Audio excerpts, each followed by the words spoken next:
Hi guys, स्वागत है आपका मेरे यूट्यूब चैनल पर। गाइज आज हम लोग क्लास 10th साइंस से मोस्ट इंपॉर्टेंट ऑब्जेक्टिव क्वेश्चन और उसका आंसर पढ़ेंगे। गाइज यह साइंस का पार्ट 2 वीडियो है, इसको आप ध्यान से देखिए।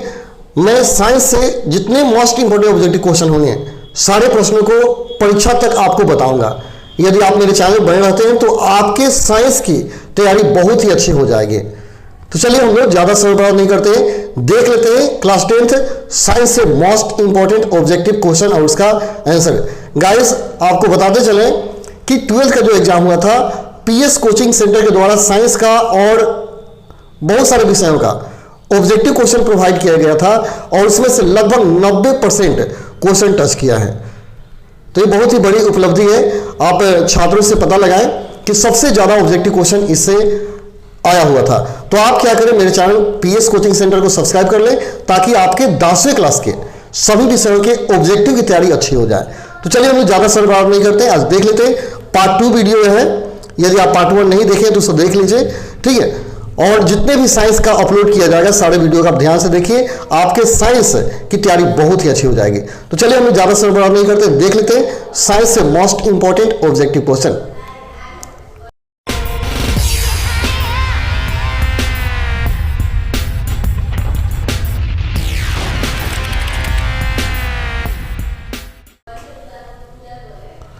देखिए सबसे पहला प्रश्न है, प्रकाश के अपवर्तन के कितने नियम हैं?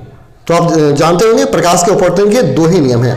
सबसे प्रथम नियम क्या होता है? आपतित किरण, परावर्तित किरण और आपतन बिंदु पर खींचा गया अभिलंब तीनों एक ही तल में होता है। अब दूसरा नियम होता है आपतन कोण परावर्तन कोण के बराबर होता है, आई बराबर आर। ये 2 नियम होते हैं, ठीक है।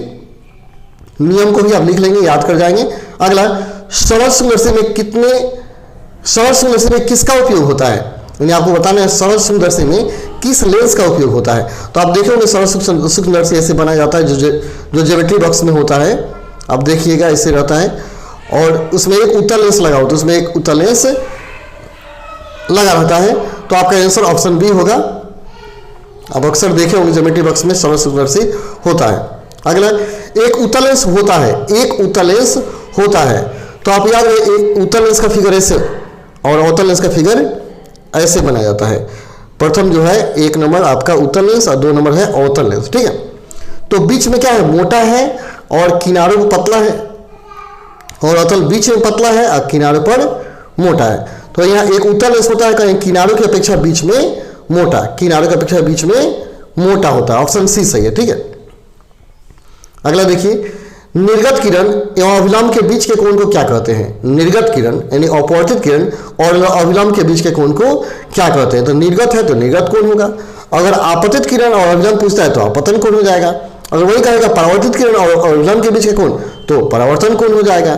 तो देख लीजिए जो यहाँ दिया है उसी के अनुसार कोण की गणना होती है। तो यहाँ दिया निर्गत किरण और अभिलंब के बीच का कोण, तो आपका क्या हो जाएगा?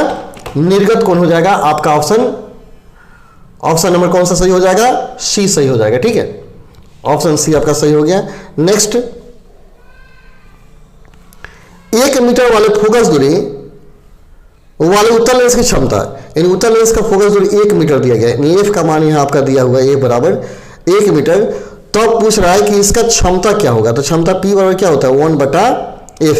तो 1/1 यानी कितना आएगा? 1 डायोप्टर, यानी आपका ऑप्शन बी सही हो गया। अगला, लेंस की क्षमता व्यक्त की जाती है। लेंस की क्षमता किसमें व्यक्त की जाती है? तो याद रहे लेंस की क्षमता जो P बराबर होता है 1/f, यानी लेंस की क्षमता उसके फोकस दूरी के व्युत्क्रम से मापी जाती है, यानी P बराबर होता है 1/f। आपका ऑप्शन डी सही है, ऑप्शन डी सही हो गया। नेक्स्ट, एक उत्तल लेंस की फोकस दूरी 20 cm है, तो लेंस की क्षमता क्या होगी? यहाँ फोकस दूरी f का मान दिया गया है, देखिए a बराबर दिया हुआ 20 सेंटीमीटर, ठीक है। तो P पूछता है, P इक्वल टू क्या होता है? 1/f, ठीक है। लेकिन CM में दिया है तो हम क्या करेंगे? 100/f रखेंगे, ठीक है। 100/f। तो P इक्वल टू जब रखेंगे 100/f का मान 20 रखिएगा तो कितना आएगा? 5 आएगा ना, 20 5 डायोप्टर, यानी 20 बजे 100 कटेगा, यानी 5 डायोप्टर हो जाएगा। ऑप्शन सी आपका सही होगा, ऑप्शन सी। नेक्स्ट, किसी लेंस की क्षमता -2 डायोप्टर है तो वह लेंस है। तो यह क्षमता P का मान दिया है, पावर P इक्वल टू दिया गया -2 डायोप्टर। तो एफ इक्वल टू क्या होगा? 1/p कर लीजिए, ठीक है। तो क्या होगा -1/2 गुना 100 कर दीजिएगा तो 2 से कटेगा 50 यानी -50 सेंटीमीटर। अगर 2 से 100 से नहीं गुना करेंगे तो मीटर में आएगा, तो 50 सेंटीमीटर होगा -50 सेंटीमीटर। ठीक है, 2 डायोप्टर है तो वह है, यानी 50 सेंटीमीटर फोकस दूरी वाला, माइनस में आ रहा है तो क्या होगा अवतल लेंस होगा, यानी 50 सेमी फोकस दूरी वाला अवतल लेंस। ऑप्शन डी आपका सही होगा, ऑप्शन डी आपका सही होगा, 50 सेमी फोकस दूरी वाला अवतल लेंस। नेक्स्ट, अवतल लेंस संवर्ध बराबर होता है। अवतल लेंस का आवर्धन क्षमता, संवर्ध का मतलब आवर्धन क्षमता, ये बराबर क्या होता है तो V/U। अवतल लेंस का या उत्तल लेंस जो भी क्षमता करता है तो -V/U, या माइनस याद रखिए -V/U होता है, नहीं लेंस है प्लस में रहेगा। ठीक है, ओके, लेंस का क्षमता होता है V/U। ऑप्शन डी आपका सही है। ठीक है, ऑप्शन डी सही हो गया। अगला क्वेश्चन हो गया, किसी माध्यम के अपवर्तनांक का मान होता है, किसी माध्यम के अपवर्तनांक का मान होता है, तो अपवर्तनांक को म्यू कहा जाए तो म्यू बराबर क्या होता है sin I/sin R, यही अपवर्तनांक होता है जिसे स्नेल का नियम भी कहा जाता है, जो ऑप्शन ए में दिया गया है। ठीक है, ऑप्शन ए आपका सही हो गया। नेक्स्ट, सघन माध्यम से विरल माध्यम में गमन करने पर आपतन कोण और अपवर्तन कोण में क्या संबंध होता है, तो यहाँ कहते हैं सघन माध्यम से विरल माध्यम। देखिए एगो फिगर ऐसे ड्रॉ करते हैं, नीचे मानते जल है, जल है तो सघन माध्यम हो गया, ऊपर क्या हो गया विरल माध्यम हवा है। तो जब प्रकाश सघन माध्यम से विरल माध्यम में जाएगी तो अभिलंब से दूर भागेगी, तो आपतन कोण का मान छोटा होगा, अपवर्तन कोण का मान बड़ा होगा, तो R बड़ा होगा और I का मान छोटा होगा। कब, जब सघन से विरल में जाएगा। यहाँ क्या कहता है सघन माध्यम से विरल माध्यम में जा रहा है, तो जब प्रकाश की किरण सघन माध्यम से विरल माध्यम में जाती है तो अभिलंब से दूर भागती है, और वही विरल से सघन में आती है तो अभिलंब से करीब आती है। तो आपका आंसर हो जाएगा R ग्रेटर देन होगा I, यानी आपका कौन सा सही हो गया ऑप्शन। देखिए यहाँ कोई ऑप्शन सही नहीं हो रहा है, इसमें R ग्रेटर देन I होगा, ऑप्शन सी सही है लेकिन R ग्रेटर देन I होगा। ठीक है, देखिए बी और सी दोनों से ऑप्शन सेम है, ठीक है, लेकिन लिखने में थोड़ा गड़बड़ी हो गई है, R ग्रेटर देन I होगा। ठीक है, यहाँ ग्रेटर देन का सिंबल होगा, ऑप्शन सी सही हो गया, R greater than I। Next, प्रकाश की चाल सबसे अधिक होती है कांच में, वायु में, निर्वात में, या ए और सी दोनों में, तो प्रकाश की चाल सबसे ज्यादा निर्वात में होता है, ऑप्शन सी सही है। अगला, निम्न से कौन सा पदार्थ लेंस बनाने के लिए प्रयुक्त नहीं होता है, बहुत इंपॉर्टेंट क्वेश्चन है। तो देखिए कांच, मिट्टी, जल, प्लास्टिक, तो कभी मिट्टी का लेंस नहीं बन सकता है, अतः मिट्टी का लेंस नहीं बनेगा, ऑप्शन बी, ऑप्शन बी आपका सही है। नेक्स्ट, किसी दर्पण के सामने आप चाहे जितनी दूरी पर खड़े हो आपका प्रतिबिंब सीधा बनता हो तो संभवतः है, यदि प्रतिबिंब हमेशा सीधा बने तो या तो समतल होगा या उत्तल लेंस होगा, क्योंकि उत्तल और समतल की क्वालिटी है कि हमेशा प्रतिबिंब सीधा बनता है, हमेशा प्रतिबिंब सीधा, तो समतल या उत्तल होगा। नेक्स्ट, दाढ़ी बनाने में कौन सा दर्पण प्रयोग होता है, दाढ़ी बनाने में कौन सा दर्पण प्रयोग होता है, तो दाढ़ी बनाने के लिए हमेशा अवतल दर्पण का प्रयोग किया जाता है, हमेशा अवतल दर्पण का प्रयोग किया जाता है, जो कि ऑप्शन सी में दिया गया है।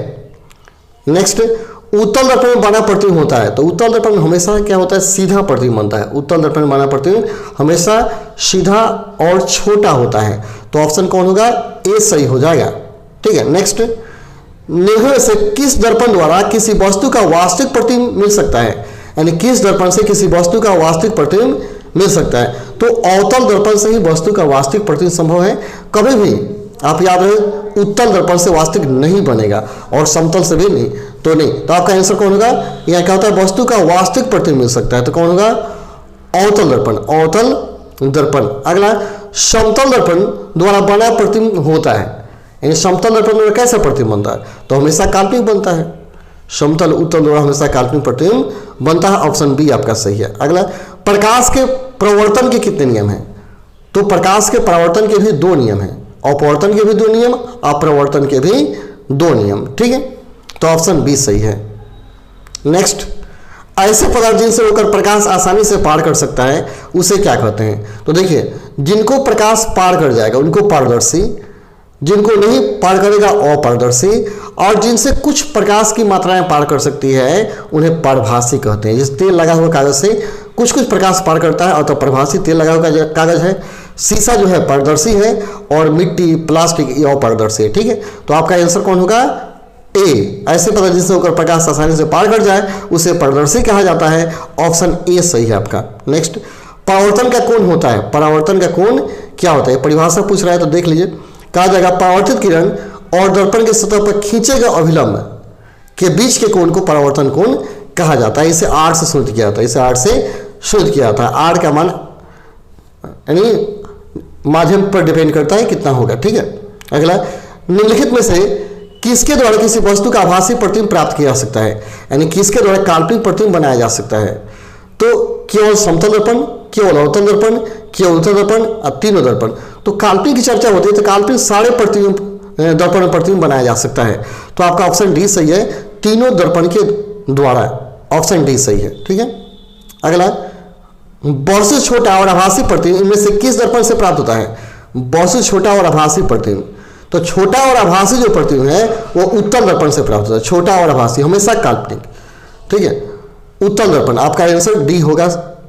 नेक्स्ट, इनमें से किसके द्वारा एक बिंदु स्रोत से समानांतर किरण पुंज मिल सकता है। किसके द्वारा एक बिंदु स्रोत से समानांतर किरण पुंज मिल सकता है, तो वह अवतल दर्पण है जिससे समानांतर किरण पुंज मिल सकता है, ठीक है। क्योंकि अवतल दर्पण पर क्या होता है, ये अवतल दर्पण है, ठीक है। तो जैसे ही प्रकाश की किरणें आती है, इस तरह मूर्ति है ना, तो ये समानांतर किरण पुंज इसी पर मिल सकता है, अवतल दर्पण पर। ऑप्शन ए सही है आपका। अगला, अवतल दर्पण की फोकस दूरी उसकी वक्रता त्रिज्या की होती है। अवतल दर्पण की फोकस दूरी उसकी वक्रता त्रिज्या की होती है, तो हमेशा आध होता है। आप पढ़ेंगे ए बराबर क्या होता है, आर बटा 2, ए बराबर आर बाई 2। ऑप्शन बी आपका सही है, ठीक है।